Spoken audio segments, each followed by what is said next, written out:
My name is Vincent Sterling. I am 61 years old. And 4 weeks ago, my entire world tilted on its axis when 7 glowing numbers transformed a crumpled lottery ticket into a $74 million windfall. I sat in my workshop that evening, the ticket trembling between my calloused fingers, my breath forming small clouds in the October air. But even as disbelief crashed over me like a tide, one decision crystallized with absolute clarity. Nobody in my family would ever know. Before I start my heart-wrenching story, please subscribe, like this video, and comment your thoughts. Not my daughter Sophia, not my son Marcus, not my brother Julian, who had drained my accounts more times than I cared to count.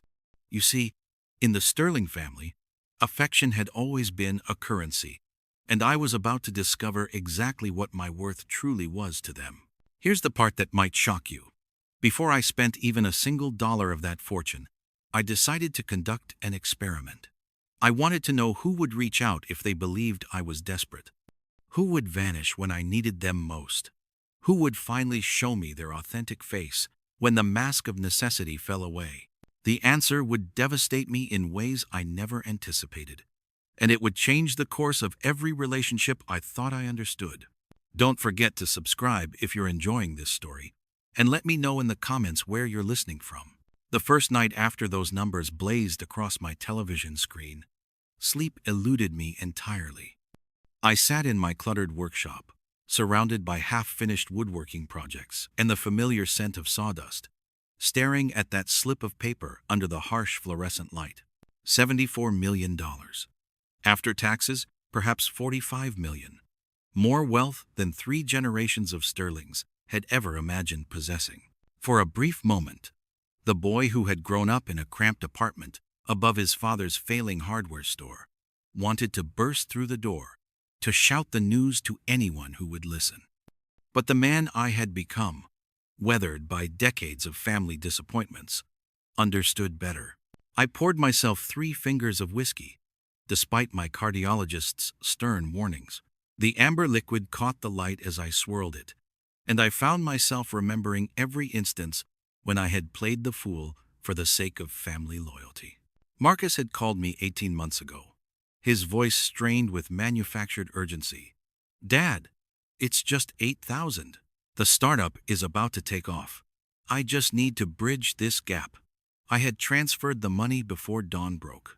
He never mentioned those $8,000 again, though I noticed his new motorcycle a month later. Sophia had been more elegant in her manipulation.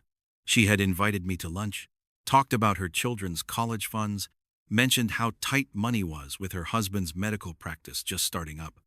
By the end of our meal, I had written her a check for $12,000. She hugged me tightly and promised it was temporary.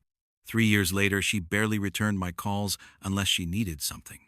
And Julian, my younger brother Julian, had elevated borrowing to an art form.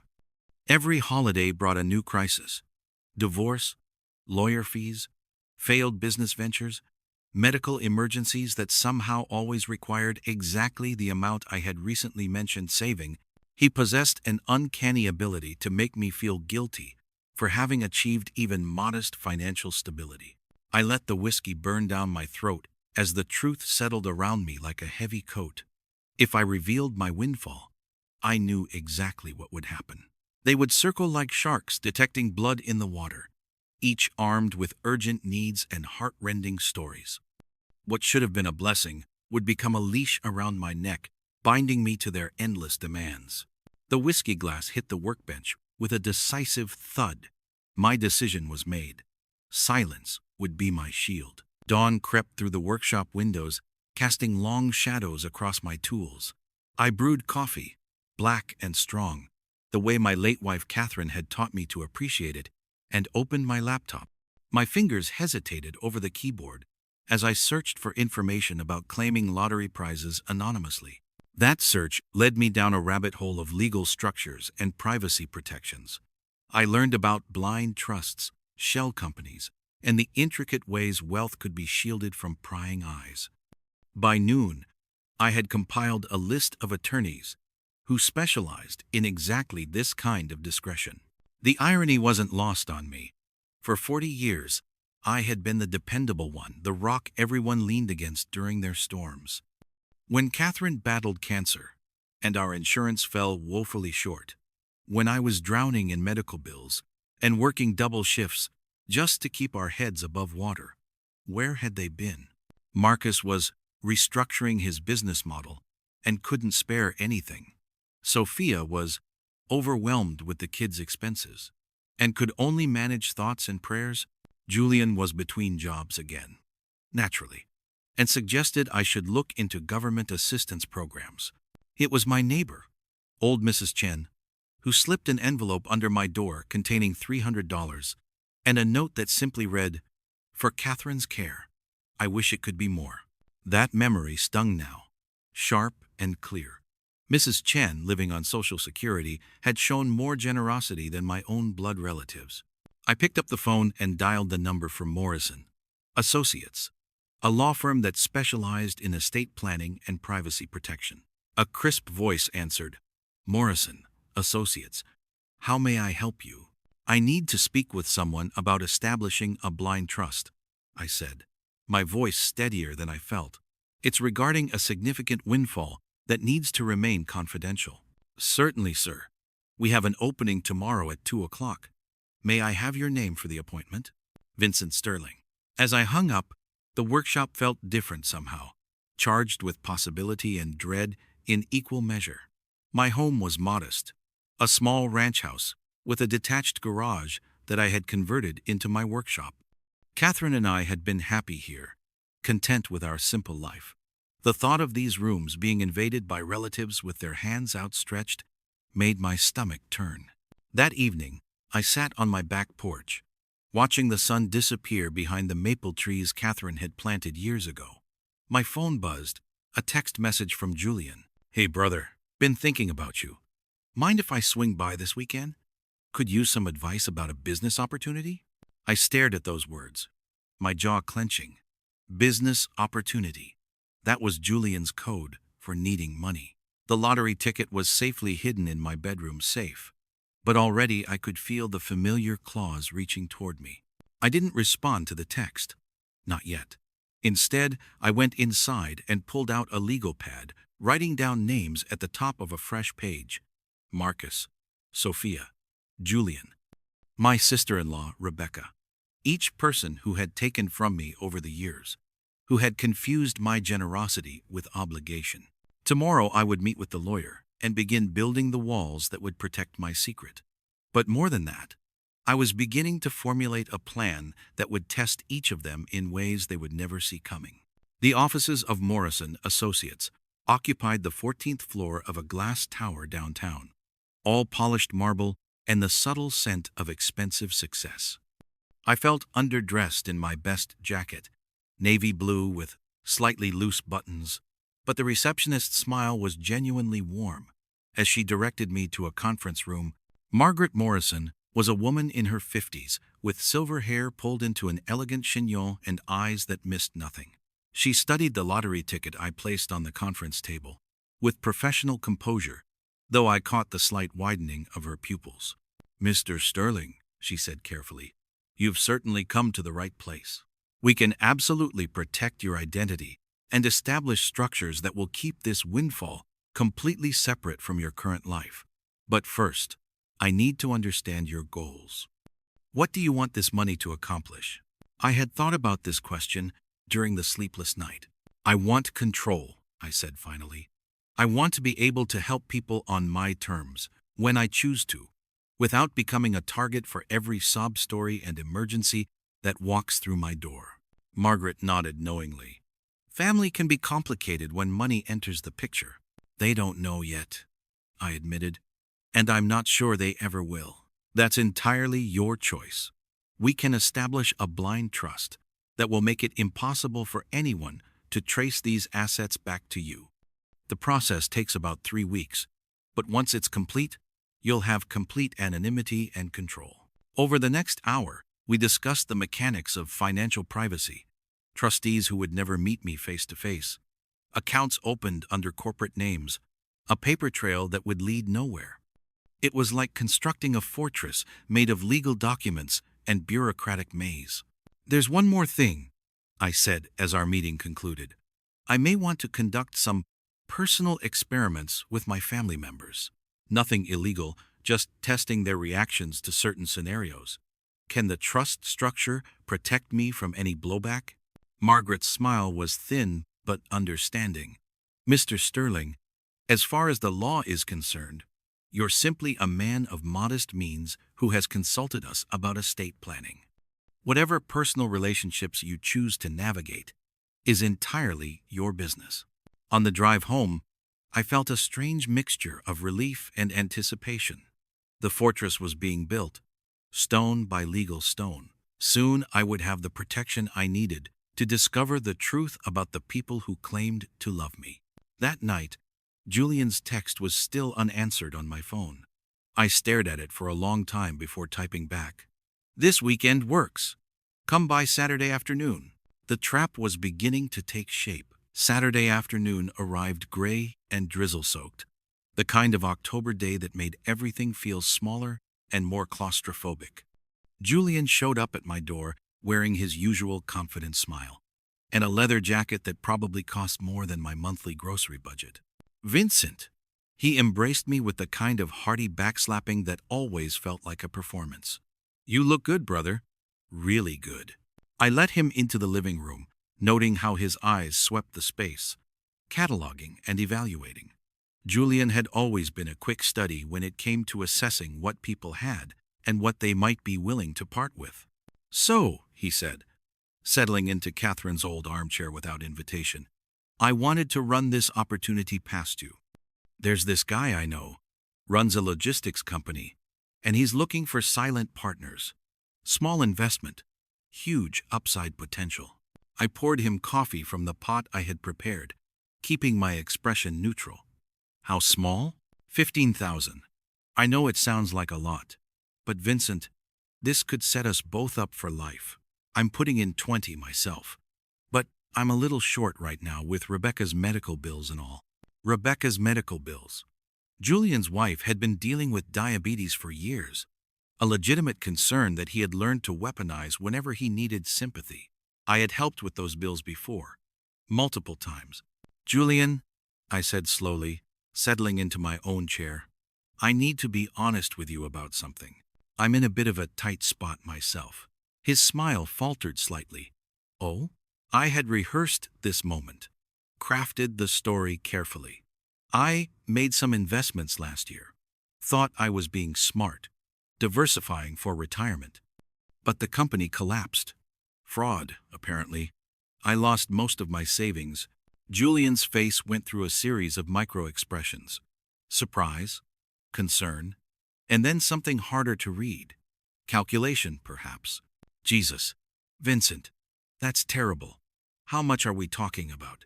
"Enough that I'm worried about keeping the house. I've been trying to figure out how to come up with about 10,000 just to stay current on everything." The silence stretched between us. Julian shifted in the chair, his leather jacket creaking. When he finally spoke, his tone had changed completely. "Brother, I wish I could help. I really do. But with Rebecca's situation and this business opportunity, maybe you should talk to Marcus? He's doing well with that tech thing of his." "I thought you were family," I said quietly, watching his face. Julian laughed, but it sounded forced. "I am family. That's exactly why I know you'll figure this out. You always do. You're the responsible one, remember? The one with the steady head and the savings account." "Not anymore, apparently." I nodded slowly, filing away his reaction in my memory. "I understand." He left 20 minutes later, the business opportunity suddenly less urgent than it had been an hour ago. I watched from my window as he hurried to his car through the drizzle, phone already pressed to his ear, probably calling Rebecca to complain about my selfishness. That evening, I pulled out a leather journal, one of the few possessions of Catherine's that I still kept close, and wrote Julian's name at the top of a fresh page. Beneath it, I documented everything. His request, my manufactured crisis, his immediate retreat when the dynamic shifted. The test had begun. And Julian had failed it before he even realized he was being tested. The call from Marcus came Tuesday evening. I was in my workshop, sanding down a jewelry box I was making for Mrs. Chen as a thank you gift, when my phone rang. Dad. Marcus's voice carried that particular tone he used when he wanted something casual on the surface, but with an undercurrent of expectation. Uncle Julian mentioned you're going through some financial difficulties. I set down the sandpaper, unsurprised that Julian had wasted no time spreading my fictional troubles. Did he now? Yeah. He seemed pretty worried about you. Said something about bad investments? Marcus's voice carried a note of incredulity, as if the idea of his reliable father making poor financial decisions was incomprehensible. I let silence stretch across the phone line, a technique I had learned from years of dealing with demanding customers at the hardware store where I had worked before retirement. Dad? You there? I'm here, son. Yes, I've hit a rough patch. Nothing I can't handle, though. Well, that's the thing, Marcus said, and I could hear the shift in his tone. I've been talking to Sophia, and we think maybe it's time you considered downsizing. You don't need that big house anymore. And if you're having money troubles, big house. My modest 3-bedroom ranch was hardly a mansion, but I supposed from Marcus's perspective, living in his sleek downtown loft, it might seem excessive for one aging widower. Where exactly would I go? I asked. There are some really nice senior communities now, Marcus said quickly. Independent living, but with support services available. Sophia found this place called Autumn Gardens that looks perfect for someone in your situation. Someone in your situation. The phrase stung more than I had expected it to. In Marcus's mind, I had already been categorized, filed away as a problem to be managed rather than a father to be supported. Have you visited this place? I asked. Well, no, but the website looks great. And Dad, if you sell the house, you could probably clear your debts and have enough left over for a nice apartment there. Fresh start. You know? Fresh start. Away from him, conveniently located where I wouldn't be a burden on his rising career or his carefully curated lifestyle. I appreciate the advice, Marcus, I said, keeping my voice level. I'll certainly consider all my options. Great. I can send you the link to Autumn Gardens. And Dad, don't worry about asking for help. I mean, if you really need it, we can figure something out. But I think this downsizing idea is really your best bet. After he hung up, I sat in the quiet workshop for a long time, listening to the October wind rattle the windows. Marcus hadn't offered help. He had offered exile. A clean solution that would remove me from his life while maintaining the veneer of filial concern. I opened Catherine's journal and wrote his name beneath Julian's. Suggests institutional care. Frames abandonment as advice. No genuine offer of support. The patterns were becoming clear, and they were uglier than I had anticipated. Sophia called the next morning while I was having breakfast. Unlike Marcus's calculating tone or Julian's manufactured urgency, my daughter's voice carried what sounded like genuine worry. Daddy, Marcus told me about your money troubles. Why didn't you call me? The endearment, Daddy, was one she had stopped using years ago, reserved now for moments when she wanted something or felt guilty about something. Hearing it now made my chest tighten with a mixture of hope and cynicism. I didn't want to burden you, sweetheart. You have enough on your plate with the kids and David's practice. Don't be ridiculous. Family doesn't burden each other.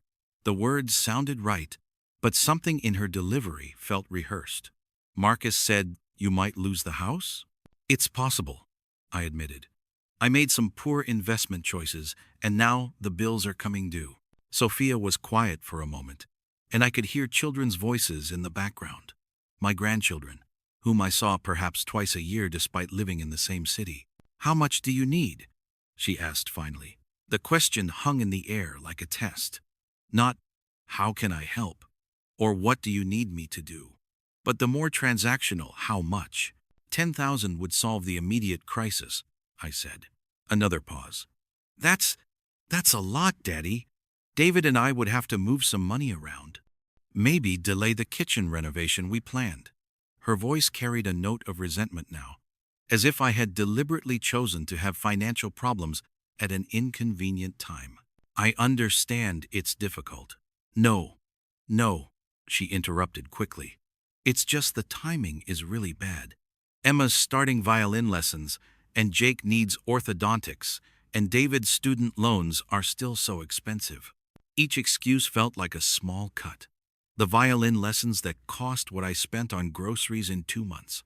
The orthodontics for cosmetic improvements while their grandfather faced losing his home. David's student loan payments that were less than what he spent on golf club memberships.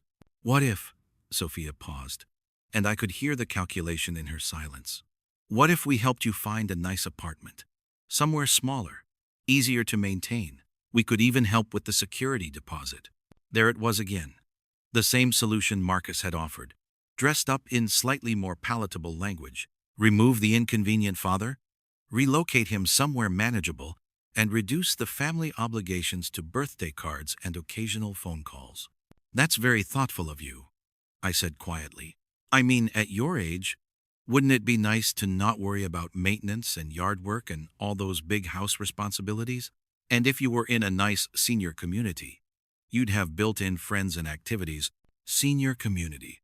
At 61, I was apparently ready to be warehoused with the other inconvenient elderly relatives, somewhere they could visit with their children on holidays and feel good about themselves. Let me think about it, Sophia. Of course. And Daddy, I'm sorry I can't just write you a check for $10,000. If things were different, but things weren't different, and we both knew it. After she hung up, I sat at my kitchen table and stared out the window at the maple trees Catherine had planted. Their leaves were turning brilliant shades of gold and scarlet, beautiful in their dying. I wrote Sophia's name in the journal. Offers relocation assistance instead of financial help. More concerned about inconvenience than crisis. 3 family members, 3 variations of the same theme. Make the problem go away by making me go away. On Thursday afternoon, as I was putting the finishing touches on Mrs. Chen's jewelry box, my phone rang with a number I didn't immediately recognize. When I answered, a familiar voice made my heart skip. Vincent? It's Grace. Grace Moretti had been Catherine's dearest friend, a widow herself who lived in the apartment complex on Elm Street. She was my age, maybe a year or 2 younger, and had been quietly checking on me since Catherine's funeral 2 years ago. But her calls were infrequent, respectful of my grief and my need for space. Grace, what a pleasant surprise. I hope I'm not bothering you. I was talking to Mrs. Chen at the grocery store, and she mentioned you might be going through a difficult time. I wanted you to know that if there's anything I can do. The offer hung in the air, simple and genuine. No conditions, no calculations, no suggestions about what I should do with my life. Just an open hand extended from one person to another. That's very kind of you, I said, and found that my throat was tighter than it should be. Catherine always said you were too proud to ask for help when you needed it.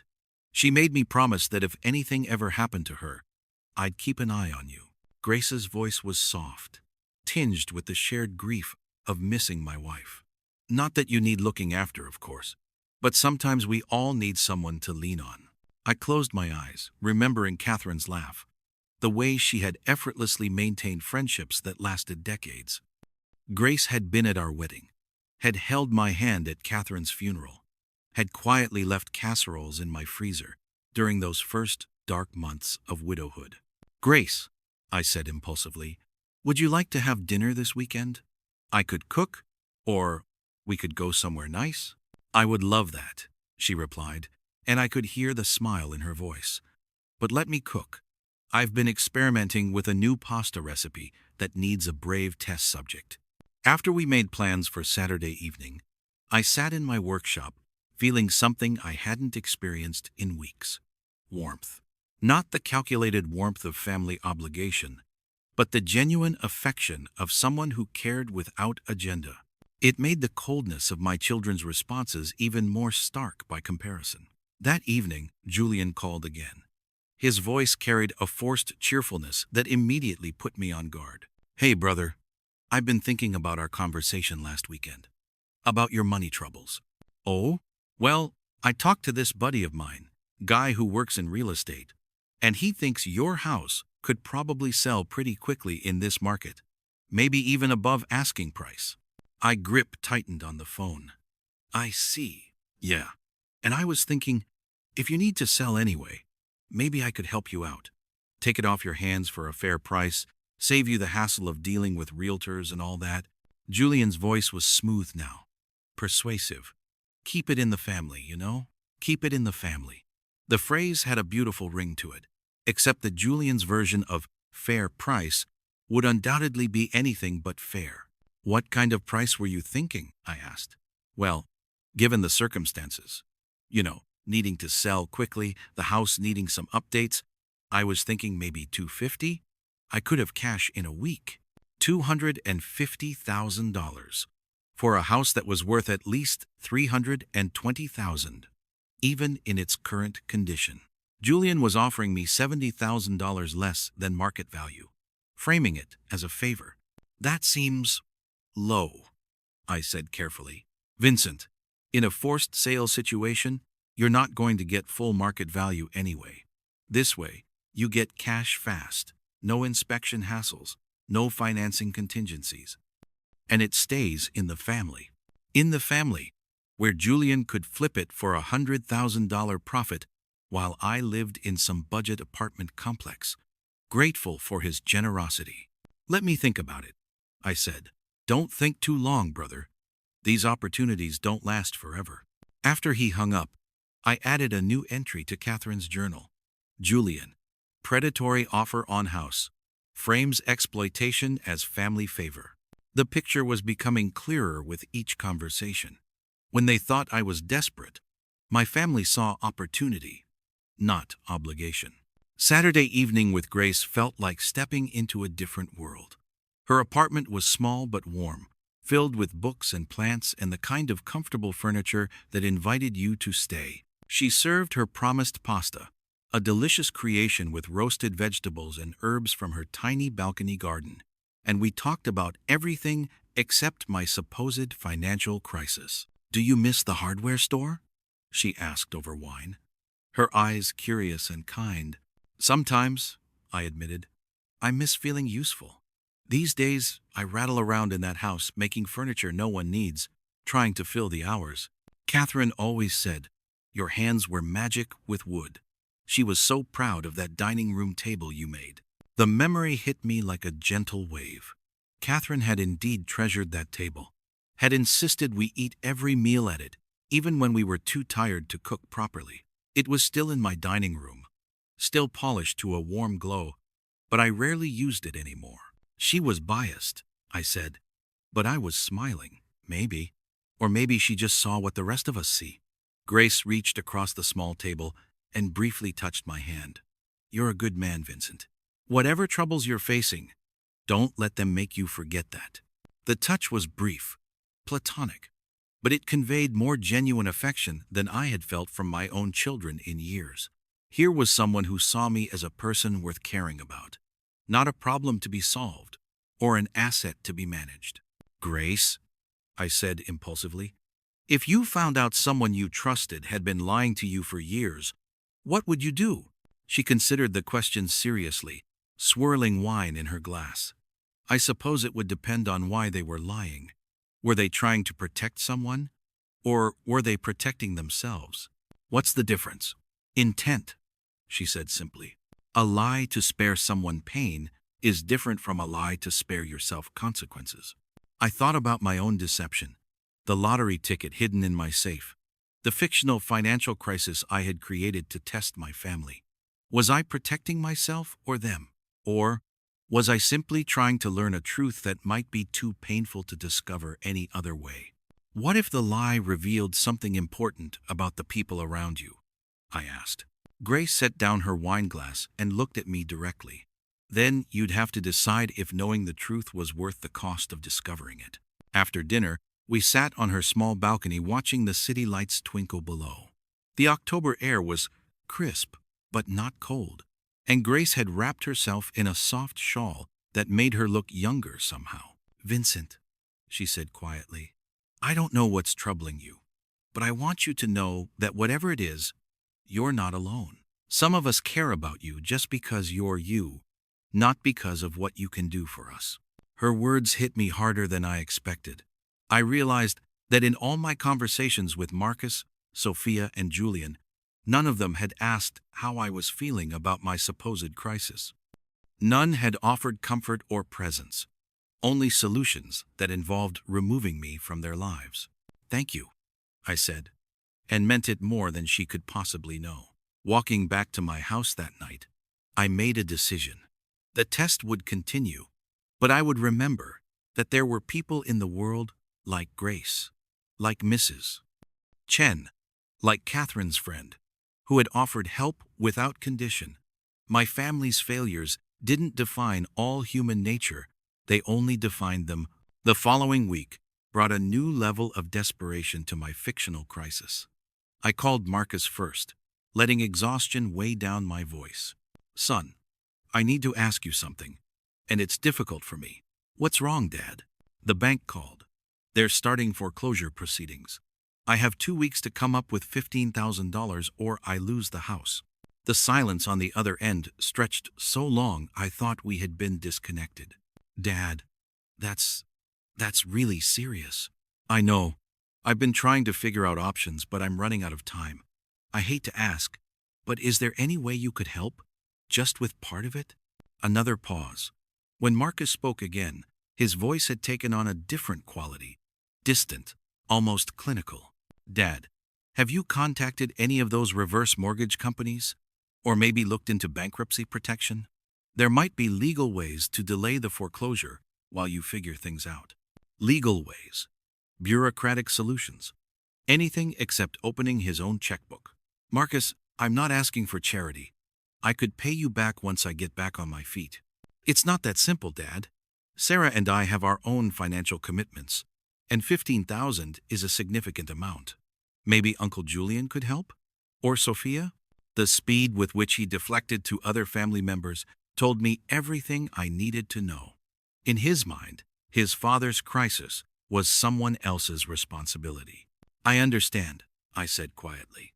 I'm sorry to have bothered you. You're not bothering me. I just think there might be better solutions than you taking on more debt. Have you talked to a financial counselor? A financial counselor. As if my supposed decades of poor planning could be solved with a consultation and a budget spreadsheet. After we hung up, I immediately called Sophia. Her response was even more painful in its careful politeness. Oh, Daddy, that's terrible. $15,000 it's such a huge amount. I know it's a lot to ask. It's not just the amount, she interrupted gently. It's that David and I are already stretched thin. His practice is still building up, and we have the kids' college funds to think about. If we liquidated investments now, we'd take a huge loss. David's practice, the successful dermatology clinic that billed insurance companies hundreds of thousands of dollars annually. College funds for children who were 8 and 10 years old, still years away from needing tuition money. What if I offered collateral? I asked. The house is worth more than what I owe. Daddy, I don't think that's a good idea. You're in this situation because of risky financial decisions. David says that lending money to family members who are already in financial trouble is just throwing good money after bad. David says, my daughter's husband had apparently conducted his own cost-benefit analysis of my worth as an investment, and I had been found wanting. I see. But we've been thinking, and we found this lovely senior community about an hour away. It's much more affordable than staying in your current area, and they have payment plans.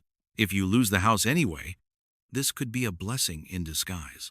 A blessing in disguise. My financial ruin reframed as a spiritual opportunity for growth and downsizing. If you're enjoying this, please subscribe, like this video, and comment below your thoughts. After ending that call, I sat in Catherine's chair and stared at the wall for nearly an hour. 2 children, both successful, both capable of helping their father in crisis, and both more concerned with protecting their own comfort than preventing his homelessness. The journal entry that night was brief, Both children suggest relocation over assistance. Financial selfishness, disguised as practical wisdom. Julian's call came the next morning, before I had even finished my coffee. Vincent, I heard about the foreclosure from Marcus. Brother, this is serious. It is. Look, I know we talked about me buying the house, but given this new timeline, I might be able to help you out more than I originally thought. My grip tightened on the phone. Here it came. I talked to my real estate buddy again, and he says in foreclosure situations, sometimes cash buyers can work directly with the bank, get you out from under the debt, and still put some money in your pocket. How much money? Well, that depends on how much you owe. What's your current mortgage balance? I gave him a number. Fictional, but in the ballpark of what someone in my supposed situation might owe. Julian was quiet for a moment, and I could practically hear him calculating. So here's what I'm thinking. I could offer $200,000 cash. That would cover your debt to the bank, and you'd walk away with about $40,000 clean. Not great, but better than losing everything in foreclosure. $200,000 for a house worth at least $320,000. Julian was now offering me $120,000 below market value and framing it as rescue. Julian, even in my situation, that seems... Vincent, listen to me. In foreclosure, you get nothing. Zero. This way, you walk away with money in your pocket and no debt. Plus, I'm taking all the risk here. What if the house needs major repairs I don't know about? What if the market crashes? I'm doing this because you're family. Family. The word had taken on an almost obscene quality in these conversations. And where would I live? There are lots of nice apartments for seniors. Rebecca found this place called Sunset Manor. Really beautiful. All services included. $40,000 would probably cover your deposit and first year's rent. Sunset Manor. I had driven past that complex once. It was a grim collection of cinder block buildings surrounded by chain-link fence, the kind of place where people went to wait for death, while their families visited twice a year out of obligation. I need some time to think. Vincent, time is what we don't have. Foreclosure moves fast. If you want to salvage anything from this situation, we need to move now. The urgency in his voice revealed the truth. Julian wasn't trying to help me. He was trying to help himself to a $100,000 profit on my desperation. I'll call you back. Don't wait too long, brother. This kind of opportunity won't last. Opportunity. My financial ruin was his opportunity, and he didn't even have the grace to hide his eagerness. That afternoon, I drove to the cemetery where Catherine was buried. I sat beside her grave for an hour, telling her about the experiment I was conducting, about the ugliness I was discovering in the people we had loved and supported for decades. I think you would have been disappointed in them too, I said aloud, not caring if anyone heard me talking to a headstone. But you would have found a way to forgive them. I'm not sure I can. The wind rustled through the oak trees planted throughout the cemetery, and for just a moment, I could almost hear Catherine's voice advising patience, counseling love even in the face of betrayal. But Catherine hadn't lived to see our children grown into adults who measured affection in dollars and viewed their father's crisis as an inconvenience to be managed. That evening, I made one last call, not to family this time, but to my oldest friend, Thomas Brennan. Tom and I had served together in Vietnam nearly 4 decades ago, had stood beside each other through divorce, death, and decades of ordinary friendship. If anyone deserved to know the truth about my situation, it was Tom. But I didn't call him to confess. I called him to complete the experiment. Tom, I need to ask you something difficult. Shoot, Vinny. What's going on? Tom was the only person alive who still called me by my childhood nickname, and hearing it now made my throat tighten with unexpected emotion. I'm in trouble. Financial trouble. I made some bad investments and now I'm looking at losing the house.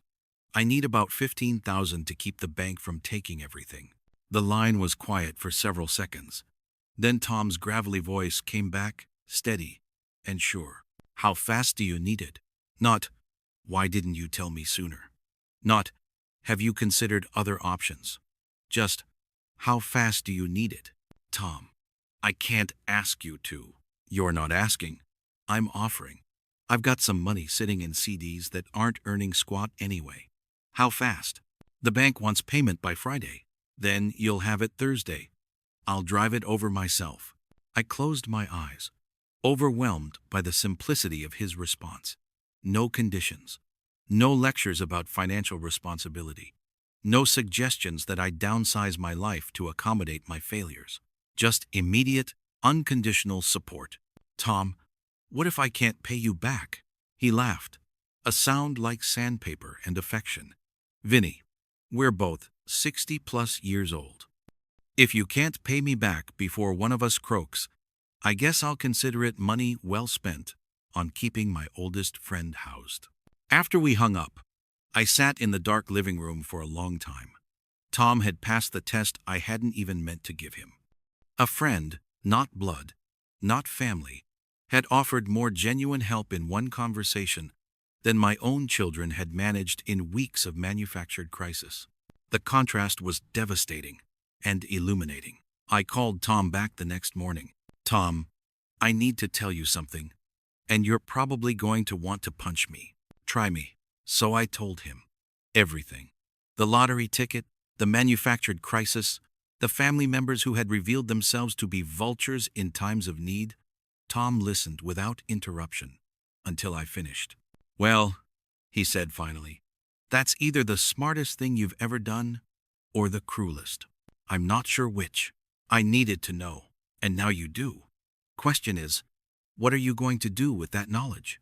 It was the same question Margaret Morrison had asked about the money. What did I want it to accomplish? But now the question applied to more than just $74 million. It applied to the truth I had discovered about my family. I'm not sure yet. Well, while you're figuring it out, I'm still driving over with that money Thursday. Crisis might be fake, but the friendship isn't. That Thursday, Tom arrived at my door carrying a cashier's check for $15,000. I tried to refuse it, but he shook his head firmly. A deal's a deal, Vinny. Besides, now I know you're good for it. We sat on my back porch drinking beer and watching the late October sun filter through Catherine's maple trees. The leaves were beginning to fall now, creating a carpet of gold and red across the yard. So what's the plan? Tom asked after his second beer. I think it's time for Act 2. Which is? I smiled, feeling something cold and sharp settle in my chest. They think I'm desperate and vulnerable. Let's see what they do when they think I'm completely broken. The call to Marcus came on Sunday morning. I let my voice shake with what sounded like genuine despair. Marcus, it's over. The bank took the house. I'm sitting in my truck in the parking lot of a motel, and I don't know what to do. What? Dad, what happened? I couldn't come up with the money. They foreclosed yesterday. I managed to get a few things out before they changed the locks, but I let my voice trail off into what sounded like barely controlled panic. Where are you staying? Roadside Inn on Highway 9. It's not great, but it's what I can afford for a few nights while I figure out what comes next. The Roadside Inn was a genuine fleabag motel, the kind of place where people stayed when they had run out of better options. I had driven past it on my way to visit Tom, and it provided perfect visual context for my fictional rock bottom. Dad, that place is... You can't stay there. I don't have many choices right now. Marcus was quiet for a long moment. Then, look, Dad, Sarah and I talked, and we think the best thing would be if you moved up to Sunset Manor right away. They have immediate openings, and we could help you get settled. Sunset Manor, the same grim senior warehouse Julian had suggested. In Marcus's mind, his father's homelessness was an opportunity to solve the long-term problem of what to do with an aging parent. I can't afford Sunset Manor. I can barely afford this motel. We looked into it. They have financial assistance programs for people in your situation. You'd qualify for a subsidized rate. Subsidized rate. Welfare housing for inconvenient fathers. Marcus, are you saying you can't help me for even a few weeks while I get back on my feet? Another pause. Dad, It's not that simple. We've got our own mortgage, Sarah's student loans, the kids' expenses. We just can't take on another financial burden right now. Financial burden. That's what I had become in my son's mind. Not a father in crisis, but a budget line item to be managed. I understand, I said quietly. I'll figure something out. Good. And Dad? Sunset Manor really might be the best solution. You'd have your own apartment, meal service, medical care on site. It could be a fresh start. A fresh start in a subsidized apartment, eating institutional food, surrounded by other people whose families had found them inconvenient. After we hung up, I drove to the roadside inn and rented a room for 3 days. Not because I needed it, but because I wanted to experience what my fictional desperation actually felt like. The room smelled of disinfectant and defeat, with stained carpeting and a window that looked out on a parking lot littered with broken glass. I sat on the sagging bed and imagined what it would feel like to be genuinely trapped here, genuinely desperate, genuinely abandoned by the people who were supposed to love me most. The experience was more devastating than I had anticipated. Sophia's response to my fictional homelessness was, if anything, worse than Marcus's institutional solution. Daddy, I'm so sorry. This is just awful. I don't know what I'm going to do, sweetheart. I'm 61 years old, and I'm living in a motel room. Have you called social services? They have programs for people in your situation. People in your situation. Another euphemism for old and inconvenient. I was hoping maybe I could stay with you for just a few weeks, until I find something permanent. The silence on the other end of the line stretched so long I could hear children playing in the background. My grandchildren, living in comfort while their grandfather supposedly lived in squalor. Daddy, you know we'd love to help, but we just don't have the space. Emma and Jake each have their own rooms, and David's office takes up the guest room. Plus, with David's patients coming and going, it wouldn't be appropriate to have, it wouldn't be professional. It wouldn't be appropriate to have a homeless father disrupting the careful aesthetics of a successful family. What about the basement? I could fix it up, make it comfortable. The basement isn't finished. There's no proper bathroom down there, and it gets so damp in winter. You'd be miserable. Miserable in her basement, but presumably less miserable than she would be having to explain my presence to her friends and neighbors. Sophia, I'm already miserable. I just need somewhere to land for a few weeks. Another pause. Have you talked to Uncle Julian? He has that big house, and with Rebecca's health issues, he might appreciate having someone there to help out. Julian, the man who was trying to profit from my crisis, was now being suggested as my potential savior. I don't think Julian's in a position to help right now. Well, what about those senior housing programs Marcus mentioned? I did some research, and there are really good facilities that work with people who've had financial setbacks. Some of them even have job training programs to help you get back on your feet. Job training programs. For a 61-year-old man who had worked steadily for 4 decades before retirement. In Sophia's mind, my fictional crisis was evidence of fundamental character flaws that required institutional correction. I worked for 40 years, Sophia. I don't think I need job training. I didn't mean it that way. I just meant there might be opportunities to start over, to build something new. Maybe this could be a blessing in disguise. A blessing in disguise. The same phrase she had used before, as if my homelessness was a spiritual opportunity for personal growth. After we hung up, I sat in the motel room and stared at my reflection in the mirror mounted above the dresser. The man looking back at me appeared older than 61, worn down by disappointment and revelation.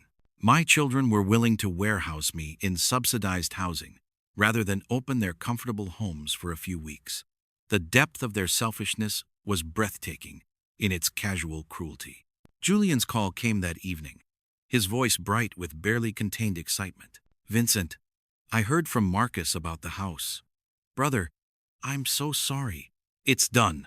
I'm just trying to figure out what comes next. Well, that's actually why I'm calling. I know this sounds opportunistic, given the timing, but I might be able to help you out. Help. Julian's version of help had already been revealed as exploitation dressed up in family concern. How's that?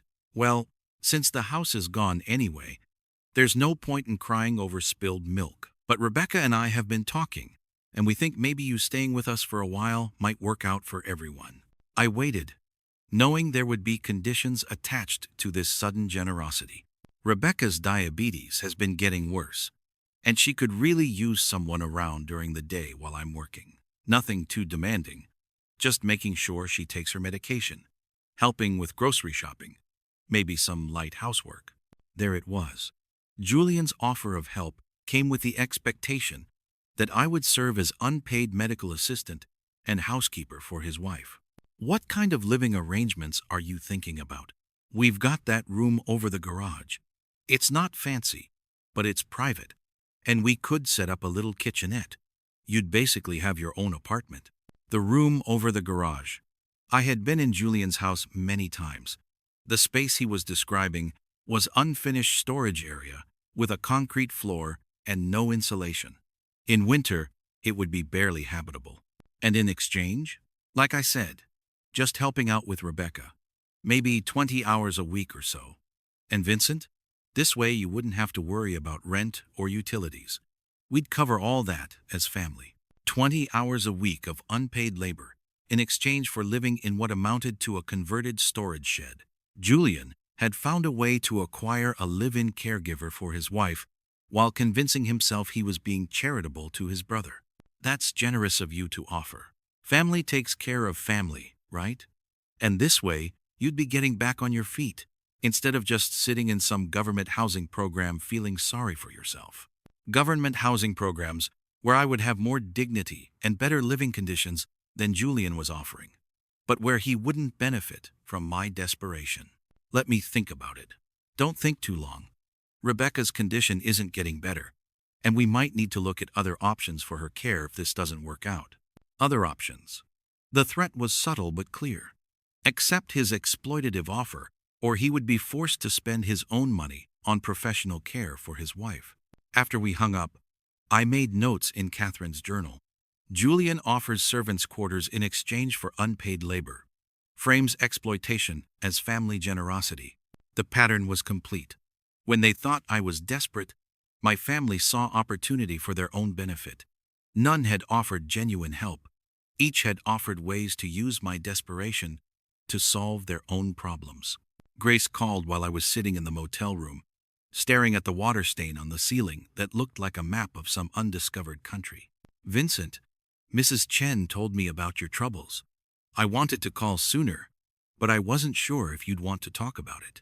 Her voice was gentle, concerned without being intrusive. The contrast with my family's responses was so stark, it made my chest ache. I appreciate that, Grace. It's been a difficult time. Are you someplace safe tonight? The question was simple, practical, and more caring than anything my own children had asked. Yes, I'm managing. Vincent, I know this might not be appropriate, and please feel free to say no, but I have a guest room that's just sitting empty. It's small, but it's clean and warm, and you'd be welcome to stay there until you figure out your next steps. I closed my eyes, overwhelmed by the generosity of this woman who owed me nothing, who was offering more genuine help than my own family had managed. Grace, I can't impose on you like that. It wouldn't be an imposition. Catherine was like a sister to me, and I know she'd want me to look out for you. Besides, I could use the company. This old apartment gets pretty quiet. No conditions. No expectations of labor or payment. No suggestions that my crisis was an opportunity for personal growth. Just simple human kindness from someone who understood that dignity was more important than charity. I need to be honest with you about something, I said. What's that? My situation might be more complicated than it appears. Grace was quiet for a moment. Vincent, I don't need to know your private business. Whatever's going on, whatever decisions you need to make, they're yours to make. I'm just offering a warm, safe place to stay if you need one. After we hung up, I sat in the motel room for another hour, contrasting Grace's unconditional offer with my family's calculated responses. She had offered me dignity, They had offered me management. The experiment was yielding results I hadn't anticipated. It wasn't just revealing my family's selfishness, it was illuminating the difference between love and obligation, between genuine care and social expectation. Grace cared about my well-being. My family cared about solving the problem I represented. The next morning, I checked out of the roadside inn and drove to Grace's apartment. She met me at the door with coffee and a warm smile, and showed me to a small but comfortable guest room that looked out over her garden. "Take all the time you need to get settled," she said. "I'll be in the kitchen if you need anything." For the first time in weeks, I felt something approaching peace. But it was a peace shadowed by the knowledge of what I had learned about my family and the weight of the deception I was still carrying. That afternoon, I called Margaret Morrison. "Mr. Sterling, how are the trust arrangements working out?" "Very well, thank you. But I need to discuss the next phase of my planning." "Of course. What did you have in mind?" "I want to establish a foundation, something that will make charitable donations in my wife's memory. Education, medical research, assistance for families dealing with catastrophic illness." "That's a wonderful legacy. What percentage of the trust did you want to designate for charitable giving?" I thought about Marcus suggesting subsidized housing, about Sophia's concern for her kitchen renovation, about Julian's eagerness to profit from my desperation. "All of it." Margaret was quiet for a moment. "Mr. Sterling, that's a very generous decision, but perhaps we should discuss—" "All of it," I repeated. "I want every dollar to go to people who genuinely need help. My family has made it clear they're perfectly capable of taking care of themselves." "What about provision for your own care as you age?" I thought about Grace's guest room, about Tom's unconditional friendship, about Mrs. Chen's quiet generosity. "I have everything I need." 3 days later, I was ready for the final act. I called Marcus, Sophia, and Julian, asking them to meet me at Grace's apartment that evening. I told them I had made some decisions about my future that they needed to hear. They arrived within minutes of each other, clearly having coordinated their arrival. Marcus looked uncomfortable in the modest apartment. Sophia kept glancing around as if assessing the value of Grace's belongings. Julian wore the expression of a man who expected to be asked for something. Grace served coffee and excused herself to the kitchen, leaving us alone in her small living room. "So," Marcus said, "what's this about, Dad?" I reached into my jacket pocket and pulled out a small digital recorder, the same one I had been using to document their responses to my fictional crisis. I set it on the coffee table where they could all see it. "This is about truth," I said simply, "and about what I've learned about all of you over the past month." Sophia leaned forward, her brow furrowed. "Dad, what are you talking about?" "I'm talking about the test I've been conducting. The experiment in family loyalty that's been running since I told you I was in financial trouble." Julian's face darkened. "What kind of test?" I pressed play on the recorder. Their voices filled the room. Marcus suggesting institutional care, Sophia prioritizing her kitchen renovation, Julian offering to buy my house for pennies on the dollar. Each conversation played back in damning detail, their words revealing the calculations behind their concern. "Dad, you recorded us?" Sophia's voice was shocked, hurt. "I documented your responses to my crisis. Each of you had the opportunity to help, and each of you chose self-interest over family loyalty." Marcus stood up, his face red with anger. "This is manipulative and cruel. You lied to us." "I tested you," I corrected. "I gave you the chance to show who you really are when someone you claim to love is desperate. And you showed me." "That's not fair," Julian protested. "We all offered help. You offered solutions that benefited you." I cut him off. Marcus wanted to warehouse me in subsidized housing. Sophia couldn't spare $10,000 for her homeless father, but could afford kitchen renovations. And you, Julian, saw my desperation as an opportunity to steal my house and turn me into your unpaid servant. The silence in the room was thick with tension. Finally, Sophia spoke, her voice small and defensive. "We were trying to help you find practical solutions." You were trying to solve the problem I represented in your lives? I said, none of you offered what I actually needed. Temporary support from people who loved me. You all offered ways to make me disappear from your comfortable lives. Marcus sat back down, his anger giving way to something that might have been shame. So what was the point of all this? To humiliate us? The point was to learn the truth. And I did. I reached into my other pocket and pulled out a copy of the lottery ticket. The truth is that 4 weeks ago, I won $74 million in the state lottery. The reaction was immediate and explosive. Julian's jaw dropped. Sophia gasped and covered her mouth. Marcus stared at the ticket as if it were a hallucination. 74 million? Julian whispered. After taxes, about 45 million. All of it currently sitting in accounts you'll never see. Dad, Sophia began, her voice changing immediately to something softer, more wheedling. If you had all that money, why did you put us through this charade? Because I needed to know who you really were. If you thought I was broke, would you help me? If you thought I was rich, would you try to use me? Both questions have been answered. Marcus leaned forward, his businessman's mind already calculating. Dad, we can work through this. Family disagreements happen, but we're still family. We can help you manage that money. Make sure it's invested properly. No. The word came out harder than I intended. You had your chance to be family when you thought I needed you. You chose to protect yourselves instead. Why would I trust you with my fortune when you wouldn't trust me with your compassion? This is insane, Julian said, standing up. You can't cut out your entire family because of some twisted psychological game. I'm not cutting you out, I replied calmly. You cut yourselves out. Every time you chose convenience over care, profit over love, management over mercy. I just gave you the opportunity to show your true selves. Sophia began to cry, but her tears felt manipulative now, performed rather than genuine. Daddy, please. We made mistakes, but we're still your children. We love you. You love what I can provide, I corrected. When you thought I could provide nothing, your love evaporated pretty quickly. The room fell silent, except for Sophia's crying.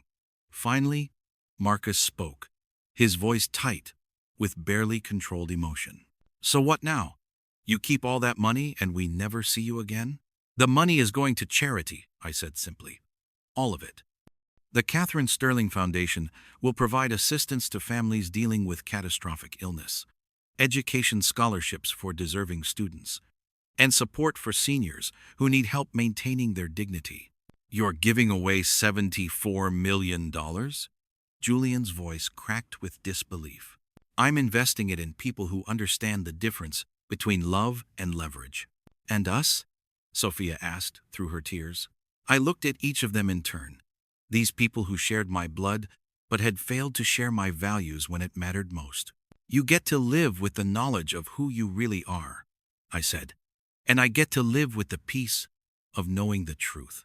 They left that night in various stages of anger, disbelief, and regret. Marcus stormed out without another word. Julian muttered threats about contesting the will I hadn't even written yet. Only Sophia lingered, trying one last time to rebuild bridges that had been burned by her own choices. Daddy, please don't do this. We can fix this. There's nothing to fix, sweetheart. This is who we all are. I'm just finally being honest about it. After they left, Grace emerged from the kitchen with 2 cups of tea. That sounded difficult, she said gently. Necessary, I replied. But yes, difficult. We sat in comfortable silence for a while, sipping our tea and listening to the evening sounds of the city beyond her windows. Vincent, Grace said finally, I hope you know that family isn't just about blood. Sometimes the people who care about us most are the ones we choose, not the ones we're born to. I thought about Tom, driving across town with $15,000 because his friend needed help, about Mrs. Chen, slipping money under my door during Catherine's illness, about Grace herself, offering shelter to someone she thought was homeless, without asking for anything in return. I'm beginning to understand that, I said. Over the following weeks, the Catherine Sterling Foundation took shape. Margaret Morrison helped me structure it to provide maximum impact while maintaining complete anonymity. The first grants went to families struggling with medical bills, people like Tom and Rebecca, like Mrs. Chen when her husband had been dying, like Catherine and I during those final months. Marcus called twice, leaving voicemails that alternated between anger and attempts at reconciliation. Sophia sent a long letter explaining her financial constraints and asking for just a small portion of the money to secure her children's futures. Julian showed up at Grace's apartment once, demanding to speak with me, but Grace sent him away with a firmness that surprised us both. "Family is supposed to support each other," he had shouted through the door. "Yes," Grace had replied calmly. "It is." 6 months after the confrontation, I was working in Grace's small garden when Tom stopped by with news. "Heard through the grapevine that your boy Marcus is having some financial troubles with that startup of his." I looked up from the tomato plants I was staking. "Oh? Yeah, seems like his investors pulled out. He's looking for bridge financing to keep the doors open."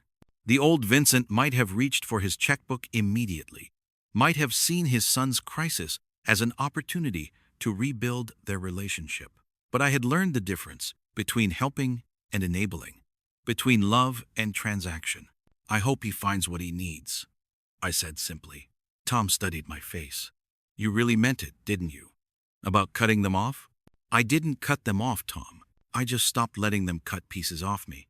That evening, Grace and I had dinner at the small table by her kitchen window. We had fallen into comfortable routines over the months, sharing meals, tending the garden together, reading in companionable silence.